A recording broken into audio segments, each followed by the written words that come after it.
Hello and welcome to Who Wore It Better, where I review Raw and Smackdown back to back and try and figure out which show won for the week. Well, I hope you all enjoyed my recent 4-part countdown where I ranked every WWE Hall of Famer. I knew from the get-go, the minute I thought of this idea, it was going to be a contentious topic. I knew that there was not going to be a perfect list for anyone. Everyone was going to have some kind of problem with some parts of the list. You know, even among me and my friends who all pitched into, we had our own rankings and I aggregated them into what I thought was probably the best possible compromise. Even that had problems. And I knew that there was going to be some controversy about people being certain places. I know a lot of people said that guys like Jim Ross and Eddie Guerrero and Edge were probably ranked too low for where they were in the countdown. And I tend to agree. I know there was going to be a lot of hard decisions making that list. But at the end of the day, I'm still proud that I went through with it and that I did this thing. It's a very ambitious undertaking. It was still a pretty fun exercise trying to rank and compile all these different men and women with all this vast sea of criteria. It was still fun. I'm glad I did it. And above all else, there's been some comments I've gotten in all those countdown videos last few weeks from people saying, oh, I didn't know that about XYZ. So if I can educate some people about, little factoids about certain individuals in the Hall of Fame, then I feel I've done my job because I try to entertain, but I also try to educate as well. So I think at the very least that I accomplished. Raw opens up with Triple H, followed soon after by the Universal Champion, Seth Rollins. He gets a big ovation in his home state of Iowa. Seth says he slayed the beast at WrestleMania, and Triple H says that he is now the measuring stick, he being Seth, the beast slayer, that is. Triple H then reiterates to the live crowd what the viewing audience already heard at the open of the show, where there are going to be 2 triple threat matches. The winners of those matches will face off in the main event. The winner of that match will face Seth at Money in the Bank for the championship. And then you get the parade of competitors, all coming out one after another, saying their piece. It's the same kind of tired, formulaic shtick we've seen time and time again from multi-man matches. There were still some good moments among all that. Drew McIntyre, I think, had a very strong promo when he said his piece. Baron Corbin made me laugh a lot when he ran down all the people who were in the ring saying, well, did you beat an Olympic gold medalist in his final match at WrestleMania? And everyone's like, yeah, dude, we beat Kurt Angle. All of us have beaten Kurt Angle at some time or another. Maybe not his final match at WrestleMania, but still, Corbin kind of self-owned himself when he's like, how many of you beaten Kurt Angle? All of us. By the way, U.S. champion Samoa Joe was the first in the parade of competitors to come out and say their bit. He didn't show up last week in the shakeup because he apparently had the flu. He couldn't be there. So I will retroactively give his move to Raw a great rating. I think him being a new champion with this new set of opponents, I think a lot of great potential there. I am looking forward to his time on The Red Show. So the first match is the first of 2 triple threat matches. Rey Mysterio, who's dressed like a road sign, AJ Styles, and Samoa Joe. This is a great match. I love this one point where there's a giant toss by Samoa Joe of the other 2 off the second turnbuckle. I love the finish where Rey hits the 619 on Joe, goes for a springboard, but AJ catches him, hits him with a Styles Clash on to Samoa Joe,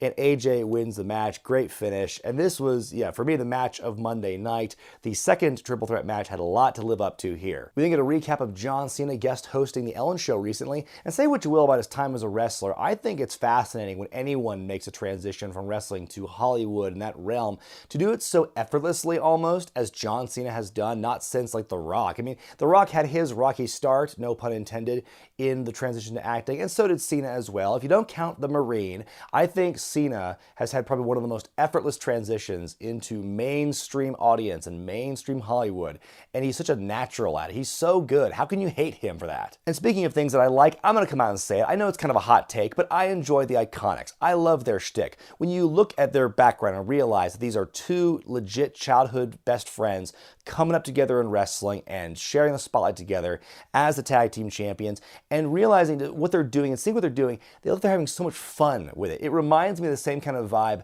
when the New Day were heels for the longest time and they did their goofy best friend stuff and they were having the time of their lives. You could just see in their body language. I'm seeing that same kind of energy in the Iconics. I know a lot of people are going to say in the comment section, well, the Iconics can't wrestle as good as the New Day. I get that, okay? They're not the same caliber of wrestler as the New Day. But the thing that people say about, oh, the Iconics can't wrestle, it's such a subjective thing to say, first of all. And second of all, they may not wrestle the style you like. They are wrestling a very chicken shit heel style with very goofy heel promos that are on the border of being annoying and shrill, but that's their job. they're heels, and people reacting, oh, I hate the Iconics. Well, they're doing their job, aren't they? So, you know, I can't understand people hating them so much when all I see when I see the Iconics is pure joy. Anyway, Billie Kay's in singles action against Naomi. It's a good little matchup. Naomi wins with a roll-up, and, you know, I wouldn't be bothered by Billie Kay losing here if what happened on SmackDown the next night didn't happen, but more on that later. Up next, the second triple threat match of the night as Drew McIntyre takes on Baron Corbin and The Miz, who's still getting over as a babyface in spite of that jacket. They get their own Tower of Doom spot in the match, similar to what Joe and Ray and AJ did. Baron steals a victory here because after Drew hits the Claymore on Miz, Corbin shoves Drew out of the ring, pins him to win. It was an okay match. It was just no first triple threat match. Like, that had a lot to live up to, and there was no way they were going to live up to that. And so Baron Corbin in the main event. Whee! Sami Zayn, what a goof. My God, the convulsions and the movements and the gyrations he's making as he makes his way to the ring is just hysterical before he even opens his mouth. He then cuts his promo and then does one of the most insidious heel things you will ever see. He subjected the crowd to a slideshow of his vacation and the places he went to in his time off. Boo! He then goes on a rant about how much he dreaded coming back to work after recovering from surgery, and he says, it's not because of the politics or the corporate structure I don't agree with, but it's actually the fans that made me dread coming back here. And he says, you all can go on a trip as well. A trip to hell. Oh, that was savage. But no, seriously, it was a great promo by Sami. I love this new shtick he's doing. I can't get enough of it. Up next, Cedric Alexander takes on Cesaro. And like, wait a minute, did they break up the bar without telling us first? That's kind of bullshit. Like, on the one hand, like, I can't think of another way to break them up that would make sense. Like, I don't think either one of them was going to heel on the other and turn the other one babyface. And maybe they just couldn't come up with a better explanation in time. Either way, it's sad because they were one of the bright spots of the tag division across both shows. They were a great tag team.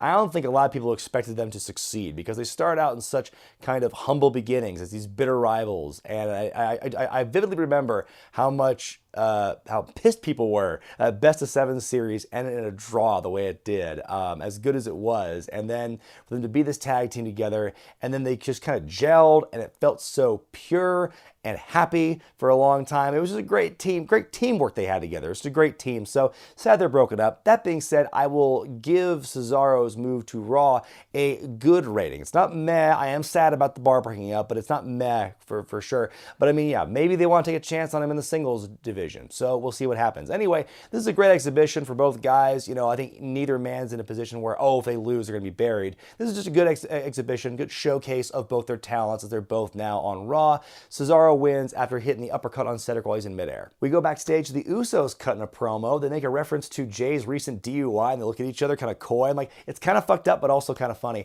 The Revival interrupt, and then they exchange some words. The Usos are very entertaining here. Up next, the Viking Raiders take on Lucha House Party. Yes, after a week of being the butt of a million jokes, memes, and angry takes, the Viking Experience are no more and are now the Viking Raiders. Makes me wonder, what was the problem with War Raiders? Why couldn't you just call them that? Anyway, the match doesn't really begin. They just beat up the Lucha House Party before the match officially starts. Eric and Ivar, they are still keeping those names. They only communicate in screams. It was just really weird how they just didn't verbalize anything. They were just like, ah, all the time. It's kind of scary.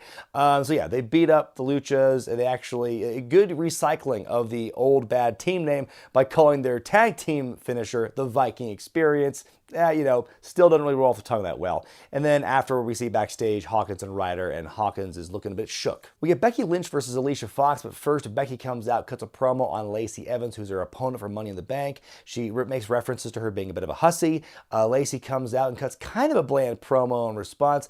And then we go to this match with Alicia Fox, who I never thought we'd see on TV again after the debacle a month or two ago, where apparently she performed at a house show drunk. It's the incident that got Art Anderson fired from his agent position.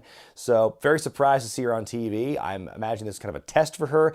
I don't think she passed the test though, because it was kind of a botchy match. At one point, she just fails to hold Becky Lynch up while she's doing a head scissors. They both fall kind of ugly. Wasn't very good. Becky wins with the disarm her shortly after the botch, and then right afterward, Lacey Evans hits the woman's right on Becky, and she doesn't sell it very well. Kind of this super delayed sell before she goes down.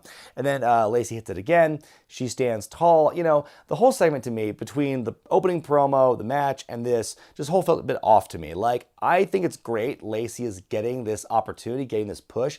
I just wish that Becky had a stronger post-Mania opponent on Raw.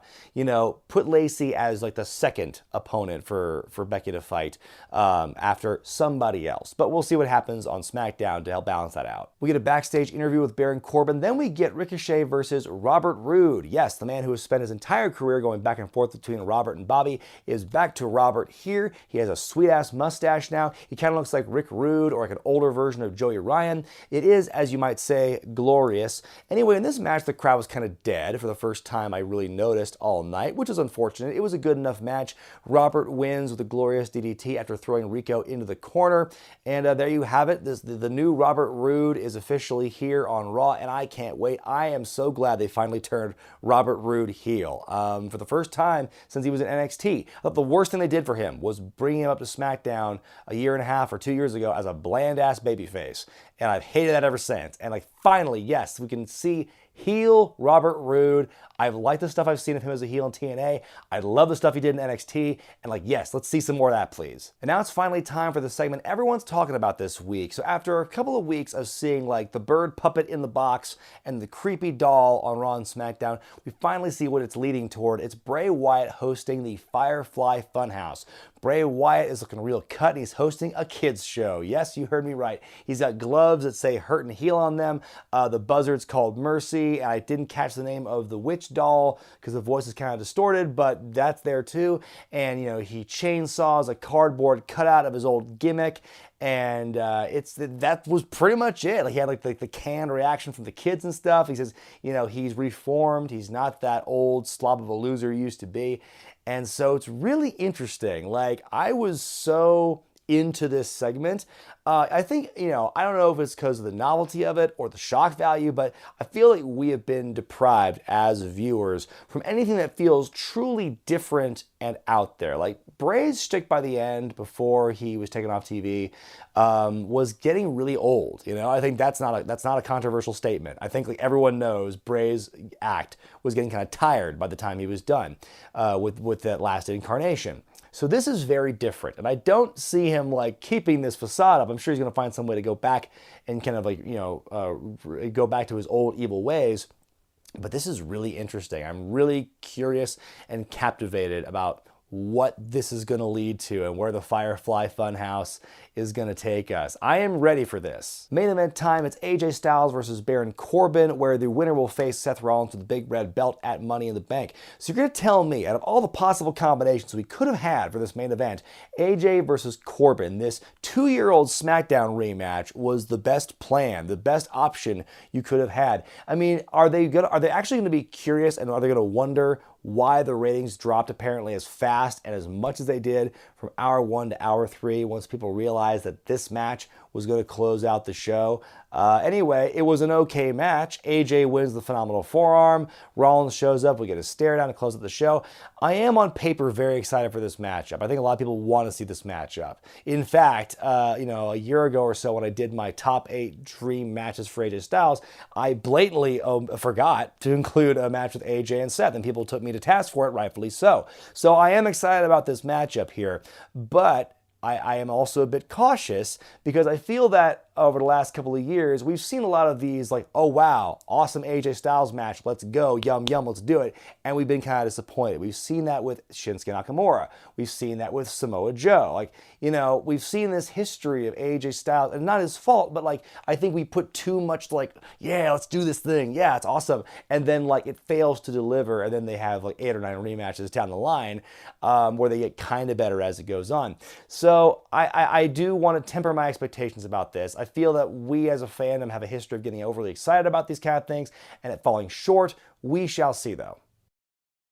Over on SmackDown, Shane McMahon opens the show and he talks about what Roman Reigns did to his father Vince at the end of last week's SmackDown. He says that what Roman did was akin to someone desecrating the American flag or Mount Rushmore because Vince is an American treasure. He can't believe that Reigns had the audacity to do what he did. He calls out Roman to the ring and he shows up. They're about to throw down. They throw their mics down. They're about to fight. But Elias shows up and it's 2-on-1. And the heels stand tall after Elias gets drifted away on Roman. And Roman gets gets up after the heels escape, and Roman just looks peeved. Peeved, I tell you. We get a backstage interview with the champion, Kofi Kingston. He's joined by Xavier Woods, and then the honorary member of the New Day, Big O, Kevin Owens. They have great chemistry together, and they walk off. Yeah, I'll be sad when Kevin inevitably turns on Kofi. In a rematch from last week on Raw, Mr. 820 himself, Finn Balor, takes on Andrade in non-title action. Andrade and Zelina Vega, by the way, are now back on SmackDown after originally moving to Raw in the shakeup with no storyline explanation. Now, I know that on the real, Zelina Vega and Aleister Black are married, and Aleister, by the way, is now on SmackDown, so keeping them together, and Andrade is dating Charlotte, so very nice of the company to keep these couples together, which is interesting because as recently as a couple years ago, it seemed that it was the company's MO to keep these couples apart on the road for some reason. But it is odd that they didn't explain really just why they moved back. They said, well, we're back on Raw, so yay, tranquilo. It's another good match. I don't think these two could possibly have a bad match between the two of them. Vega tries to get involved again like she did last week, but it backfires. Finn wins with the coup de grace. Yay for that 50-50 booking. Backstage, Elias sings a song directed at Roman Reigns, challenging him to a match at Money in the Bank, and he and Shane McMahon drive off in a limo together afterward. I like this pairing of Shane and Elias. It gives Elias the rub to be affiliated with the McMahons, gives him a nice little push, and also with Shane, it takes a lot of the burden off of him for like having to carry a storyline, because with him and The Miz, it was just one-on-one, and with this one, he's kind of being the corner man to Elias, the occasional helper, so I do like him being put in that kind of like secondary role. So I think this pairing, I like where it's headed right now. Up next, Peyton Royce takes on Kairi Sane in singles action. Now Sane, whose arm was destroyed by Shayna Baszler last week on NXT, looks perfectly fine here. Like, I get that NXT and main roster are different worlds essentially, and I understand that you have to try and write off Kairi from the developmental in some way, but I thought that was kind of silly how it was this brutal, visceral beatdown. If you didn't watch NXT, like Shayna Baszler really took Kairi to town with her arm especially, and so they made it this whole series, oh my god, her arm's broken, and she's just fine as can be. She's just peachy keen and dandy on SmackDown.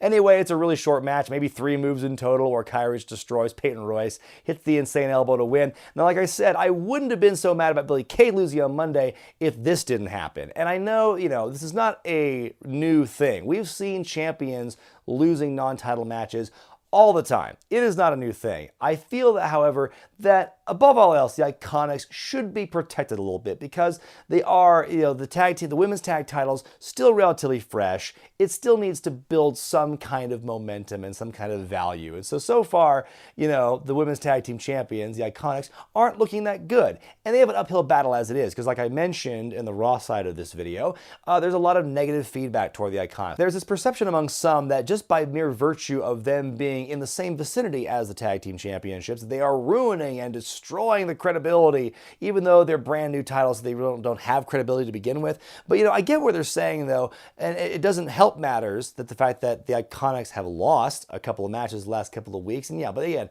champions don't generally win non-title matches, it seems, when it comes to WWE. But yeah, it's not their call they're losing these matches. They're being blamed. Oh, the titles are being ruined because of them. Like, no, like they're being booked to lose. And again, just because you don't like that style of performer, that it doesn't jive with the sports-centric style you might like more, and the leg slapping and all that shit, like, just because they're not doing that doesn't mean they're doing a bad job, in my opinion. Anyway, after the match, Fire and Desire, Sonya Deville, Mandy Rose, they interrupt and they stare a hole through Kairi and Asuka from different sides of the ringside area. But wait, who shows up back on SmackDown? It's Jinder Mahal. Whoopee! We come back from commercial and we see an Aleister Black promo where he says he doesn't have time to explain his tragic character to you. Okay, then we go to Jinder Mahal versus oily Chad Gable, but before the match can officially begin, Lars Sullivan comes out and beats down everybody. Beats down Gable, beats up the poor Singh brothers. R-Truth shows up and gets beat up for his efforts as well. And that's where it ends. Then backstage, we get a Roman Reigns interview where he accepts Elias's challenge in very few words. We get a face-to-face between Charlotte and Becky Lynch. Charlotte comes out first and says that Becky never beat her at WrestleMania. She just beat Ronda Rousey. Becky comes out and says she's lost count how how many times she's beaten Charlotte over the last year or so. And then Charlotte says that she wants to be next in line at Money in the Bank for the championship. And Becky says, I want new challengers. I'm sick of fighting you. Bayley shows up and says that I know how many times that you've beaten me, Becky. That's 0. And so Bayley and Charlotte exchange words, and we have a match, essentially a #1 contenders match on the spot to see who will face Becky in the future for the SmackDown Women's title. This was a really good match if you ignore the shouting match that Corey Graves and Byron Saxton had for the bulk of it. Charlotte wins the spear. She's the new challenger for Becky's SmackDown Women's Championship. Backstage, Becky then says she's going to defend both of her titles in singles matches at Money in the Bank, one against Lacey Evans, one against Charlotte Flair. Boy, they are milking this thing for all it's worth with Becky Lynch as the man, aren't they? You know, and I know people are upset that Charlotte is getting another shot at Becky on pay-per-view, and I agree. I think that we've seen enough of that match for right now. My only hope is that after this, maybe then we can see Becky fighting somebody who's not Charlotte. We get a replay of the Firefly Funhouse from Monday, and then it's the main event. Kofi Kingston fighting Shinsuke Nakamura in non-title action. Rusev and Lana are at ringside, and Rusev's looking very dapper in a suit. Still have no idea why he's still teaming with Shinsuke at this point, but it's neither here nor there. It's a good match. KO and Xavier are on the New Day commentary desk as the match is going on. They're pretty funny. Kofi hits Trouble in Paradise on Shinsuke. Rusev gets in there and starts some trouble. KO and Xavier make the save. Xavier's taken out on the outside, and then Kofi pushes Big O out of the way of a Shinsuke attack. He eliminates Shinsuke, but then KO, predictably so, turns on Kofi. I guess it was predictable and it was bound to happen. I kind of hoped that it was going to happen. Maybe give it one more week of friendly antics between the three of them before Kevin Owens does his sudden yet inevitable betrayal. But you know, it is what it is. He beats down Kofi for a bit. He fights back. Kevin power bombs Xavier onto the apron. And he stands tall as Xavier and Kofi are licking their wounds, so to speak, as we fade to black. So, you know, Kofi's next challenge after WrestleMania is made crystal clear. And again, I think I would have liked to have seen this one more week just to see, you know, happy-go-lucky Big O, you know, yucking it up with the New Day. But, you know, again, it is what it is. Time now for me to decide which show won for the week, Raw or SmackDown. This week, I gotta give it a tie. I think both shows did it for me this week. I was pretty entertained overall by both of them. You know, both had their weak points, but also their strong points as well. I think they both did a fairly good job building toward Money in the Bank. For me, the two biggest highlights for Raw had to be the first triple threat match with Joe, Ray, and Angle. Blew the other triple threat match out of the water, frankly, as well as the debut of Firefly Funhouse. Say that 5 times fast. I'm very compelled by that. I'm very interested in seeing where they are going with that. Don't let me down, guys. And then over on SmackDown, I really enjoyed the Charlotte-Bayley matchup. I also liked the Finn Andrade match, except for the fact that it's that same, you know, tired rematch, 50-50 booking that I'm just kind of sick of. Yeah, I hope over on Raw that the people there understand that people just don't want to see Baron Corbin in this main event position. Like, it's one thing to be a heel that, you know, people want to see get beat up, but I think even more so than the Iconics, which I'll mention in a minute, I think Baron's got the go-away heat. I enjoy the Iconics shtick as heels, not so much Baron Corbin. And with the Iconics, speaking of which, I really wish the Iconics were treated better creatively, because it's not helping them, and it's certainly not helping the new Women's Tag Team Championships. Let me know what you thought about Raw and SmackDown this week in the comments section below, and be sure to vote which show you thought was better in the gimmick in the upper right-hand corner of your screen. I'm Brian Zane, and I'll see you next time.